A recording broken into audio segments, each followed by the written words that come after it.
troisième partie de réunion autour d'échanges, de débats là-dessus, et notamment sur ce que sont à la fois les différences et convergences qui sont là. Est-ce que, je dirais, les uns et les autres, je pense notamment à Caroline et à Sabrine, donc sur cette intégration par quelque part par l'organisation et par le management, et quels sont les enjeux qui sont globalement derrière. Je vois ce que dans le chat, et puis on va passer la parole aussi à nos participants qui nous disent, mais quid alors de la solitude d'un certain nombre de soignants, d'autres qui nous disent, mais il y a aussi une question d'attractivité. Comment est-ce que tout ça, je dirais à la fois votre propre dynamique et puis toutes celles qu'on est en train aussi de construire en écoutant nos amis canadiens, comment vous la voyez, encore une fois, ces enjeux, encore une fois, de compréhension de santé, des problèmes de santé psychique à l'intérieur de vos organisations, et comment c'est pris en compte?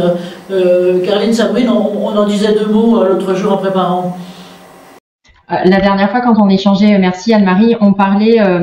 Le mot essentiel pour moi dans les organisations du travail aujourd'hui, c'est le collectif. On en a parlé suffisamment tout à l'heure, hein, et pour faire le parallèle avec le Covid, ce collectif était très très fort au début, et puis ensuite on a bien remarqué qu'il y avait une érosion de ce collectif. Aujourd'hui, on est confronté dans les différentes organisations du travail et au sein des services à des services qui fonctionnent de manière différente de par la nature des patients qui sont accueillis, et avec toujours, quand on a un nouvel arrivant qui intègre une équipe, l'idée, c'est d'intégrer ce mot équipe qui est vraiment très, très important pour une projection dans la future carrière. Et quand on intègre une équipe, on a besoin de faire partie de ce collectif de travail. Sabrine pourra vous raconter des anecdotes, et elle en parlait encore hier, hein, sur qu'est-ce qui se passe quand on a un jeune arrivant qui arrive au sein d'une équipe, et quand ça se passe mal, comment ça se passe. Alors, vous avez des services où, parce qu'ils l'ont vécu, bisutent les nouveaux. Comme un sorte de Koh-Lanta où... comme eux l'ont vécu, pour certains services, il faut pleurer, il faut endurer, et s'il arrive à passer cette période de formation, il est apte, un peu comme la vie d'aptitude médicale, il est apte à ce service. Simplement, avec la nouvelle génération, ça marche plus. La nouvelle génération, si le collectif de travail, avant même les conditions de travail, n'est pas optimal pour le salarié, il part. Il reste même pas durant sa période de formation. Donc, en fait, il faut que les anciens comprennent un peu aussi la mentalité de cette nouvelle génération, et le management également doit s'adapter à aujourd'hui les salariés, et c'est peut-être aussi normal qu'il n'y ait pas que le travail absolu, et donc la conciliation vie professionnelle et vie personnelle soit aussi importante à prendre en compte. Et aujourd'hui, à mon sens, que ce soit les cadres de santé, les cadres de proximité ou les chefs de service, comprennent cet enjeu majeur, puisque derrière, il y a la répercussion du turnover et de la fidélisation et de l'attractivité.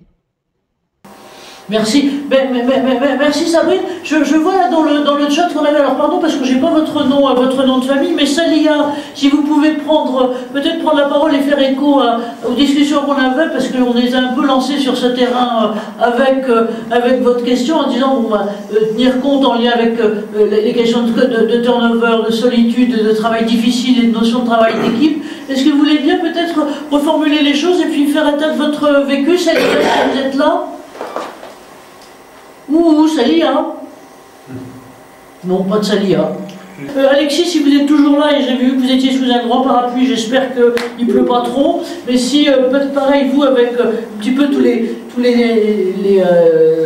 mailles du filet que vous avez. En tout cas, je vois bien, c'était merci de la réponse que vous avez apportée, Sabrine, ou autre, c'est l'importance de l'équipe, et peut-être, c'était intéressant, là c'est aussi un point que vous disiez là-dessus, c'est qu'il y a aussi une question de, si ce n'est de génération ou de tranche d'âge, mais en tout cas apparemment, là maintenant, pour les recrutements que vous avez organisés, sont des dimensions, des critères qui sont de plus en plus importants, c'est ça, Sabrine? Oui, Caroline, oui, tout à fait. C'est vrai que les jeunes générations aujourd'hui, Sabrine le souligne bien, hein, on veut un équilibre vie personnelle, vie professionnelle, versus, si on peut observer ce qui se passait il y a 10 ou 15 ans, on n'avait pas les mêmes objectifs. Et en plus, aujourd'hui, avec effectivement ce turnover, cette difficulté d'attractivité et de fidélisation des professionnels de santé, les soignants, en fait, ont le choix de leur terrain de jeu, entre guillemets, Et quand ils arrivent dans une organisation du travail qui ne leur convient pas, ne serait-ce qu'au bout de quelques jours, ils n'attendent pas la fin de la période d'essai. Ils rompent d'emblée le contrat de travail et vont se diriger ailleurs parce que les offres d'emploi, il y a une pléthore d'offres aujourd'hui sur le marché du travail et effectivement, ces professionnels, et on pense notamment aux infirmiers, ont un vaste terrain de jeu pour ensuite aller postuler ailleurs, toujours dans l'objectif de trouver cet équilibre, alors aussi bien le collectif que l'équilibre personnel avec la possibilité de faire des loisirs, de partir en vacances, d'avoir des horaires de travail qui soient compatibles avec une vie de famille, avec des enfants en bas âge. Et tout ça, aujourd'hui, ce sont des critères majeurs qui interviennent dans les choix de vie de nos professionnels. Et il faut prendre en compte aussi les contraintes organisationnelles. On a aussi les patients qui sont de moins en moins patients.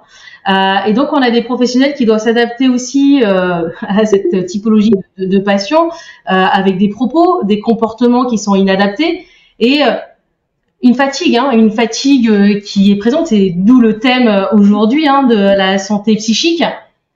Des salariés qui du coup sont focus sur leur travail et forcément vont moins aider le collègue sur ce qu'on appelle nous les lits, donc les autres patients.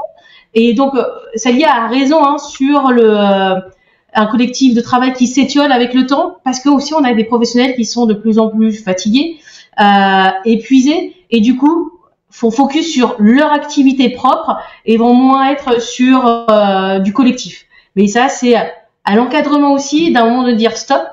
Peut-être voir aussi avec la direction de limiter à un moment donné l'activité, fermer quelques lits pour soulager le collectif et trouver des choses qui vont pallier un peu à ça et aider à retrouver un bon collectif de travail. C'est possible, c'est faisable. Nous, on a réussi à le faire. Par exemple, j'ai vu qu'on avait un ancien salarié de la réanimation parmi nous. Je suis intervenue en réa où à un moment donné, il fallait fermer des lits pour pouvoir travailler sur le collectif de travail parce qu'il fallait les soulager, parce que travailler sur un service, sur des professionnels, sur de l'humain, ça demande de l'énergie. Et ça demande de l'énergie aux soignants même. Moi, j'ai envie de demander alors à nos précédents intervenants, Alexis, si vous voulez bien peut-être reprendre la parole globalement là maintenant, avec puis à la fois la largeur de spectre qui est la vôtre, et puis aussi, moi ce qui m'a frappé, si je peux me mettre de l'extérieur à regarder cette année par exemple, Santexpo, le salon des infirmiers, c'est qu'il y en a un qui a pris un grand coup de boost et qui a mégamment tracé sur ce qu'était justement l'importance et le vécu à la fois des individuels et des collectifs des soignants. C'était beaucoup le salon infirmier. Voilà. Un petit peu vos réactions à tout ça. Est-ce que ce sont à la fois les nouveaux besoins, les façons de les prendre en compte, le rapport que vous aviez fait était vraiment fondateur et tout à fait important, mais je pense que même depuis un an, les choses déjà sont encore en train d'évoluer. Votre sentiment là-dessus, Alexis ? Alors sur le salon infirmier, évidemment, il y a eu une vraie prise de conscience, alors qui fait écho à nos différentes recommandations du rapport, qui était l'une d'entre elles dans chaque événement professionnel dédier un espace à la santé des professionnels de santé, d'une part pour faire évoluer la culture, puisque aujourd'hui on est quand même encore dans un environnement où les soignants n'ont pas cette habitude de prendre soin d'eux-mêmes pour prendre soin des autres. Ça fait pas partie à la fois de la formation initiale, ça fait pas partie du paradigme soignant. Et sur le salon infirmier, à cette occasion, dans le cadre d'un espace dédié à la santé des infirmiers, on a réuni des experts sur ces sujets, des experts de terrain, des experts académiques, des experts professionnels de santé, qui ont très largement expliqué quelles pouvaient être les causes assez profondes qui s'appuient d'une part sur l'histoire et l'historique très particulier de la profession infirmière, qui est une profession associée à la vie religieuse, à la vocation, à la dévotion, et donc le déni de soi pour s'occuper des autres est finalement un principe fondateur de l'activité professionnelle des infirmières. Mais il n'y a pas que les infirmières, il n'y a pas que les infirmiers dans le monde de la santé. Moi, je rejoindrais ce qu'ont dit mes collègues précédents, c'est que évidemment, on peut pas faire retomber l'exclusive responsabilité d'une mauvaise ou d'une bonne santé sur l'individu lui-même, et d'autant plus que, on le sait, les conditions de travail et l'environnement dans lequel gravitent les professionnels de santé est extrêmement délétère pour leur propre propre santé. Dans le cadre de la consultation, au-delà des chiffres, au-delà des données, on avait proposé aux professionnels de santé de s'exprimer sur quelles pouvaient être les causes éventuelles de cet état de santé dégradé. Ce qui revient en tête, c'est évidemment le sujet de l'organisation du travail. Et sur ce point, moi je prends un exemple assez simple.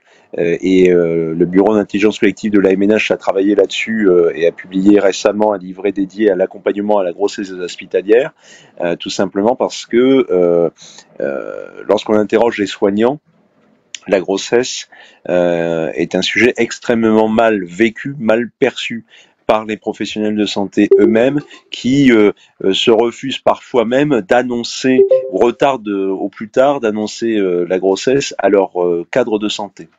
Parce que le manager de proximité, à cet échelon-là très direct du professionnel de santé, pour des raisons très légitimes, même si sa réaction ne l'est pas, mais se dit mince, comment je vais faire si une de mes soignantes quitte le service pour sa grossesse et part en congé. Et donc l'annonce de la grossesse, le fait de recevoir cette annonce par le manager de proximité, souvent ça se traduit seulement par un souffle exaspéré et un comment je vais faire plutôt qu'un félicitation. Et ça, ce sont. Si je vous interromps juste 2 secondes là-dessus, parce que dans une autre enceinte et une autre type même type de choses, ce que nous disaient par exemple des soignants, c'est que par exemple les blouses les blouses d'infirmières ne sont pas prévues pour avoir des femmes enceintes. Et donc ça devient très compliqué. Même l'organisation la plus élémentaire comme celle-là, et si je peux me permettre, elle est un signe oui. Voilà. C'est un signe de la considération qu'on apporte à la santé de nos soignants. Alors c'est un signe discret, hein, c'est simplement une blouse, mais finalement c'est pas si simple que ça, c'est pas si basique que ça. Si demain dans chaque établissement de santé on arrive à doter les lingeries avec des blouses adaptées à l'évolution physique de la femme enceinte, on pourra se dire que l'on a gagné une toute petite partie du combat lié à la santé des soignants. Mais quand on parle de la grossesse, c'est aussi la prévention des risques professionnels, donc l'adaptation des postes ou des horaires de travail. Force est de constater que c'est pas le cas partout et que c'est pas le cas non plus dans tous les services également. C'est-à-dire qu'aujourd'hui, on trouve quand même encore beaucoup d'infirmières enceintes dans les services des urgences. On sait qu'aux urgences, et l'actualité nous le rappelle, il y a encore 15 jours de cela, une infirmière a été tabassée, il n'y a pas d'autre mot, dans un service des urgences et a perdu son enfant. Elle était enceinte, sont des professionnels qui sont soumis à des risques professionnels accrus. Donc on doit les protéger, mais le système de santé n'est pas encore dans cette démarche, même si des initiatives existent. Et là, finalement, je prêche essentiellement des convaincus, parce qu'autour de la table, il n'y a que des acteurs que j'ai eu le plaisir de rencontrer à l'occasion de la mission ministérielle, et je mesure et je connais leur engagement sur le sujet. Donc je ne parle qu'à des gens qui ont cette volonté d'y aller. Mais quand on a mené des visites de terrain dans des établissements et auprès des professionnels de santé eux-mêmes, c'était pas si simple que ça coulait pas de source. Et je crois, et on a beaucoup insisté sur cette valence, je crois beaucoup aussi à la formation initiale des professionnels de santé, des managers et du top management également, dans cette considération à la fois pour prendre soin d'eux-mêmes, puisqu'on parle des cadres de santé, mais les cadres de santé sont eux-mêmes soumis à une pression, à une charge de travail accrue, et plus on grimpe dans la hiérarchie, plus la pression et la charge mentale s'accentuent. Mais dans la formation initiale aujourd'hui, peu importe où l'on se trouve, ça n'existe pas. On ne vous apprend pas à prendre soin de vous-même pour prendre soin des autres. Et pour moi qui viens des armées, je le répète assez souvent à l'occasion de mes prises de parole, mais dans les armées, on considère que le corps et l'esprit du militaire sont ses premières armes pour aller sur le terrain. Un militaire qui a, mal au dos. Merci de le rappeler. Voilà, un militaire qui a mal au dos. Merci de le rappeler, pardon. Un militaire qui n'a pas le moral, je caricature, mais en tout cas, il ne portera pas une arme, il ne portera pas un sac, donc il ne va pas sur le terrain ou il ne part pas en mission. ce qui est applicable aux armées peut tout à fait l'être dans le monde civil et notamment pour le système de santé. Et aujourd'hui, on aurait tort de penser que le corps et l'esprit du soignant ne sont pas ses premiers outils de soins.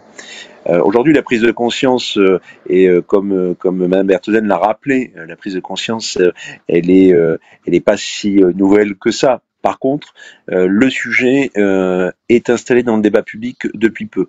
Et la crise Covid, la crise pandémique, l'a rappelé avec force, c'est que notre système de santé et les considérations des politiques publiques, des politiques, des acteurs institutionnels, des directeurs d'établissements et des managers de proximité, est assez récente, où on s'est dit ah oui, peut-être qu'en fait nos professionnels de santé ne sont pas des héros tout donnés à la cause, mais sont des êtres humains d'abord, avant d'avoir le titre que leur confère un diplôme, mais des êtres humains qui ont des problématiques, qui rencontrent un certain nombre de freins, mais aussi de leviers dans leur quotidien. Et je ferai seulement, pour conclure, le parallèle avec la recherche. Aujourd'hui en France, sur le sujet de la recherche spécifiquement dédiée à la santé des professionnels de santé, il y a assez peu de travaux menés, soit collectivement, hormis des enquêtes et quelques travaux par des services de médecine de santé au travail que je félicite. Hein. C'est tout à fait pionnier et il faut encourager cette démarche. Mais à l'étranger, on a une vraie dynamique autour de cela. Ça ne veut pas dire que ça fonctionne mieux, mais en tout cas il y a une vraie dynamique et une vraie démarche autour de cela. Et une revue britannique a publié récemment un gros travail d'enquête sur le sujet et a expliqué que la plupart des comportements malsains de santé n'étaient pas forcément dû à l'organisation de travail. En tout cas, n'avait pas été... Merci de rappeler tout ça, Alexis. Oui, merci de rappeler tout ça, et donc à la fois le corps et l'esprit, et on sent effectivement quand même qu'il y a une forme de basculement dans la prise de conscience, dans les prises de conscience, dont vous êtes tous un peu non seulement les témoins, mais surtout les acteurs et globalement les porteurs. Et tout à l'heure, et pardon, j'ai un peu coupé la chic à Clément Duret justement sur ce qu'il ressentait sur les préconisations. Je dirais que si on reprend sur ce que vous disiez les uns les autres, ce que disait Luc, Sandra et puis aussi Alexis globalement là maintenant, et sur ce besoin du collectif et ce besoin d'équipe, Clément, si vous êtes toujours là, comment vous le sentez? Et puis après pour Magali de la même façon, et ensuite il va falloir qu'on accélère un peu sur les questions. Clément, vous êtes toujours là? Non, pas de Clément. Oui, toujours là. Ah, voilà. Toujours merci, présent. Oui, sur l'importance du collectif. Oui, collectif. On a un métier qui est forcément lié aux autres, quelle que soit notre profession. Je reviens sur cette complémentarité et cette interdépendance. On l'a vu par exemple pour les chirurgiens pendant le Covid, où extraire tout le personnel paramédical pour aller sur d'autres services, il n'y a plus d'activité de chirurgie. Donc prendre conscience à l'échelle collective qu'on est tous interconnectés, c'est fondamental, et qu'on fait tous partie d'un groupe. Mais on en subit aussi les conséquences négatives, c'est-à-dire que quand il commence à y avoir des absents, 1, puis 2, puis 3, la charge se répartit, la tension augmente, et c'est un peu l'effet domino. Donc l'une de mes orientations principales à chaque fois, c'est de pouvoir faire le bilan local et précis, de pas tolérer les moments où on dit c'est dégradé mais c'est comme ça, parce qu'en fait on amplifie la souffrance des individus dans le groupe qui finissent par casser. Je l'ai encore vu la semaine dernière en consultation avec une cadre de santé qui s'absente et qui augmente la tension sur les autres, et travailler le plus possible en local pour faciliter ces communications, ces intercomplémentarités et ce travail collectif qui nous soutient. C'est vrai que c'est compliqué à faire, mais ça vaut le coup en local.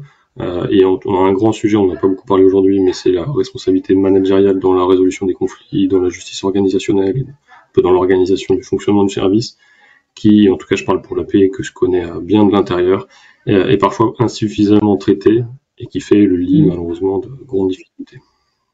Merci Clément, merci de rappeler tout ça. De la même façon, si je peux me permettre là maintenant, à la fois Catherine Cornibert et Magali, et puis, pardon, mais je ne sais pas, monsieur le ministre, si vous êtes là tout à l'heure, mais on aimerait bien on aimerait bien aussi avoir à la fois votre vue là-dessus. Peut-être Magali de votre côté, ou Catherine, oui Catherine, vous, justement sur un peu la façon dont sont décalées l'interpellation du management, les nouvelles demandes, la création du collectif, votre sentiment à vous en une minute, pardon. Oui, merci. Quelques réactions effectivement sur les causes Et notamment, je rebondirais peut-être sur le commentaire de Marie-Claire Beauté, qui est tout à fait légitime et qu'on nous pose à chaque fois, pourquoi on ne s'attaque pas à la cause.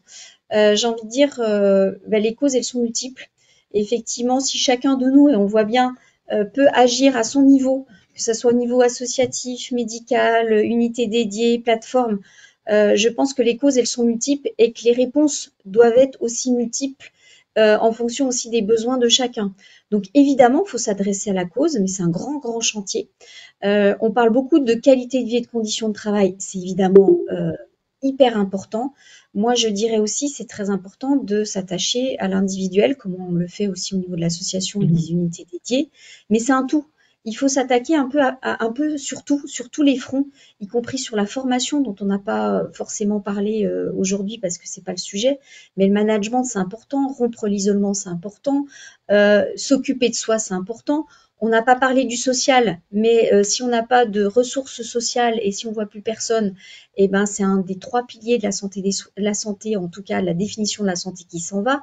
Donc la souffrance, elle est multifactorielle. Nous, on le voit à travers notre plateforme. Les gens souffrent pour plein de facteurs qui s'empilent. Et les recettes, elles doivent être aussi multifactorielles. Et ça, c'est important. Et chacun, collectivement, par contre, chacun doit s'occuper, en fait, à son niveau, en fonction de ses compétences et de sa structure, de l'accompagnement, qui soit d'ailleurs en accompagnement collectif et individuel, en accompagnement psychologique, en prévention primaire, secondaire et tertiaire. Merci Catherine, merci de ce côté-là.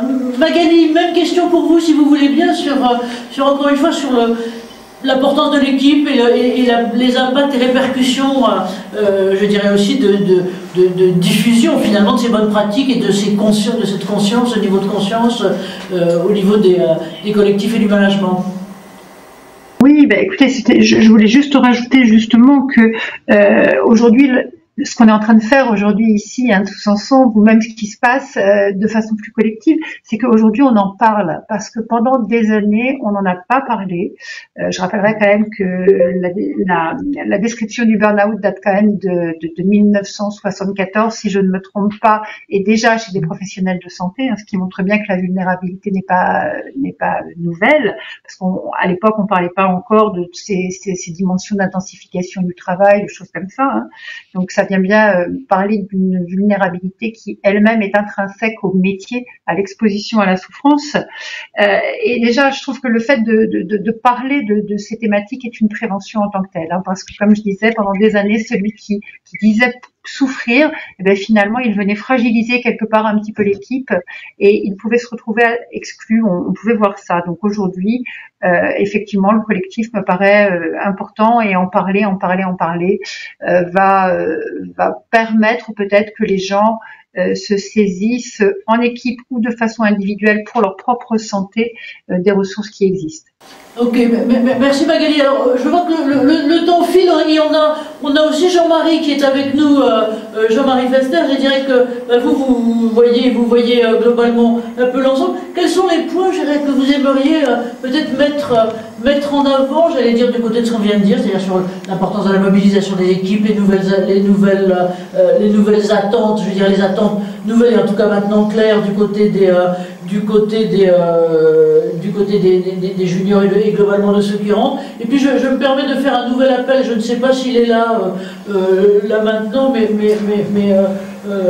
monsieur le ministre, si vous êtes là, on aimerait bien peut-être que vous puissiez prendre la parole aussi 30 secondes, et puis Sandra après. De ton côté, voilà, un peu remarque sur ce qu'est l'ensemble, encore une fois, la santé psychique dans tout ça. Tout à fait. Merci beaucoup aux intervenantes et intervenants. Si je me souviens avoir dirigé des hôpitaux, la problématique de ce point de vue est de mettre en exergue, et ça ne peut être fait que localement, me semble-t-il, les 2 ou 3 priorités. Donc c'est ça que je souhaiterais restituer aux intervenants, ou même la priorité. J'ai toujours constaté que les temporalités, les espaces, les savoirs inhérents à chaque établissement étaient différents les uns des autres, y compris au plan international. Donc voilà, je me bornerai à ce restituer message. Une priorité qui est quand même le souci de tous les managers, à quelque niveau que ce soit. Merci à vous. Et je vois dans les remarques, et notamment merci à Alexis Bataille-Imbert de souligner que les soignants ne sont pas les seuls, j'allais dire, les soignants officiels. Enfin, les soignants patentés, les soignants avec étiquette. Alors, moi, je répondrai à monsieur ou madame Farnabé là, qui était là, c'est que, effectivement, en fait, le monde du soin, si je peux me permettre, il est très poreux. On a fait, par exemple, nous, le cercle à notre tout petit niveau, il n'y a pas très longtemps, il y a un peu plus d'un mois, avec la RAT, et c'était avec la RAT Hauts-de-France, tout un focus sur, j'allais dire, les métiers d'aide à domicile. Alors, j'allais dire qu'on est encore infra si on utilisait la cascade de mépris classique sous l'Ancien Régime, comme dirait l'autre, des aides-soignants et qui sont les aides à domicile, mais compte tenu des évolutions sociales et sociétales, du vieillissement de la population, du fait que l'aide et les soins à domicile, là, on n'a pas encore eu le temps d'en parler, là on le fera sans doute dans une heure et un autre truc, c'est tout à fait important, et je crois qu'on peut se féliciter, effectivement, merci à Alexis Bataille-Imbert de porter ça, c'est que c'est l'ensemble des acteurs de la chaîne du soin qui sont importants, et pas seulement les blouses blanches, ou quelle que soit la couleur, globalement, comme vous le disiez. Voilà. Donc, dernier rappel, mais je crois que notre Barbu annoncé n'est pas là. Alors voilà, donc je vais demander peut-être Sandra de votre côté, puis après mon président aussi, non il veut pas, le président veut pas. Alors on aura tout vu, les présidents qui ne veulent pas parler. Là, vraiment c'est absolument pas normal. Sandra, un petit peu votre conclusion là-dessus, parce qu'on est en train juste, et puis nos prochaines étapes, parce que encore une fois, aujourd'hui c'était un deuxième épisode, nous on a envie de faire plein de choses avec vous aussi, et sur les urgences, et sur d'autres choses. Voilà, à vous Sandra. Alors peut-être en guise de conclusion ou de synthèse, tout a été dit en réalité. On voit bien, Dr Brian l'a dit, aujourd'hui on en parle. Il est venu le temps de libérer la parole et on commence à en parler davantage et on s'empare de ce sujet qui en réalité est assez ancien. Mais le monde de la santé, il n'est pas à l'extérieur du monde, il est dans le monde. Donc les professionnels évoluent avec la technologie, avec l'évolution de la société. On a parlé des patients qui sont plus tout à fait les mêmes, on n'attend plus tout à fait la même chose. Il y a les réseaux sociaux, etc. Moralité, les pistes de changement, elles s'envisagent de manière systémique. Ça n'est pas que l'organisation du travail à laquelle j'ai fait référence, c'est imaginer l'ensemble des pistes de travail sur toutes les dimensions. Et vous voyez bien qu'ici, ça nous dépasse. On vient sur un autre plan, un plan davantage politique, où là, il faut se demander qu'est-ce que l'on veut pour notre système de santé.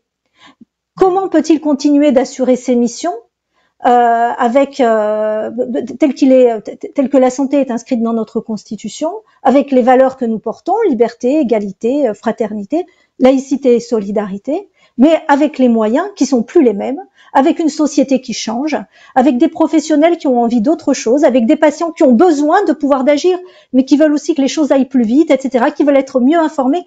Tout change. Donc, comment s'emparons-nous des clés pour faire en sorte d'avancer dans ce monde qui évolue? La formation est une piste, les règles, le changement des règles est une piste, l'organisation est une piste. Il y a tellement de choses à faire évoluer, mais il faut que les deux évoluent en même temps. Il faut que les professionnels aient envie d'évoluer, parce que s'emparer de tous ces sujets, ça veut aussi dire se remettre en question.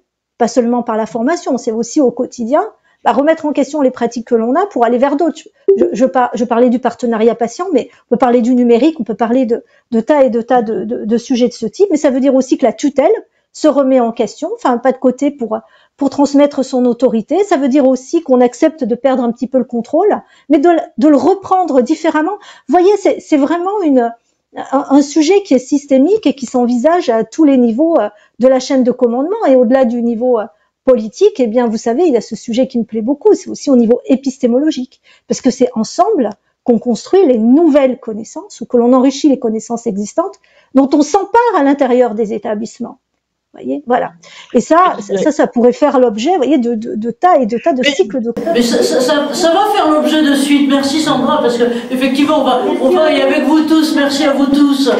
On va et avec vous tous construire et construire les suites. Je reprends là un certain nombre de choses qui étaient dites, qui étaient soulignées dans le chat et qui vont du côté de l'autonomie, du changement de gouvernance et autres. Je dirais qu'au-delà des mots, nous, ce qui nous intéresse et ce qu'on essaye de faire au cercle, c'est de mettre en avant des pratiques. Alors, l'un des exemples et des pratiques qu'on essaiera de mettre en avant, je l'ai interviewé avant, j'allais dire avant notre session d'aujourd'hui, on l'organisera, si vous voulez bien, avec vous, Sandra, et avec vous tous, quelque chose là-dessus. C'est sur les nouvelles organisations de l'hôpital, fondées, je prends l'exemple du CHU de Nice, par exemple, qui avant était, et de la personne Rodolphe Bourret, qui le pilote globalement là maintenant, autour du concept qui est un concept qui a 20 ans, mais qui est neuf en France et qui est celui du Magnet Hospital, de l'hôpital magnétique, avec un pouvoir finalement et une autonomie redonnée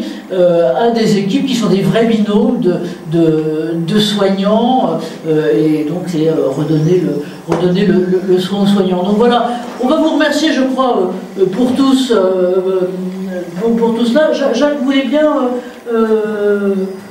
si, vous êtes le président, et le président se doit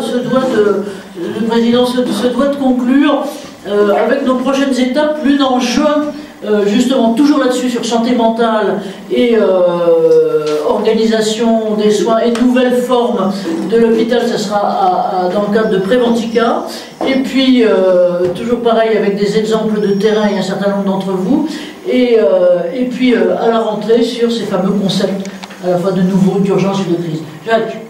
Mon mot, c'est pour dire merci à tous, bravo pour l'engagement, les compétences et les idées qui ont été exposées.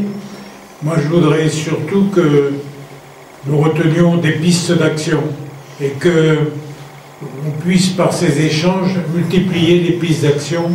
Il y a une grande diversité dans les lieux, dans les organisations, dans les problèmes, mais il y a sûrement des pistes d'action dont on peut profiter les uns les autres.